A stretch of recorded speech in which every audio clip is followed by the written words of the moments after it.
शहादा येथील पोलीस ठाणे हद्दीतील अस्लोद ते मलगाव दरम्यान दुधखेडा गावच्या पुढे पुलाच्या फरशीवर बेकायदेशीररित्या सुका गांजा विक्री करण्याच्या उद्देशाने वाहतूक करताना चौघांना पोलिसांनी अटक केली असून त्यांच्या ताब्यातून 53 किलो गांजासह सुमारे 12,66,780 रुपयांचा मुद्देमाल जप्त केलाय।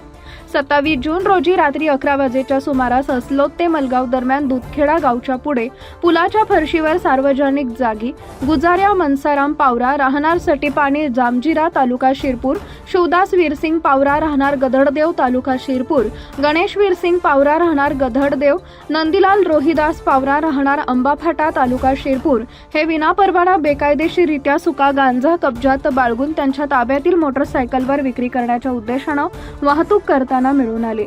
या 53 किलो सुका गांजा सुमारे 10,60,000 रुपये किमतीचा व मोटरसायकल असा एकूण 12,66,780 रुपयांचा मुद्देमाल जप्त केला आहे। या प्रकरणी गुन्हा नोंदवण्यात आला असून पुढील तपास पोलीस करत आहेत।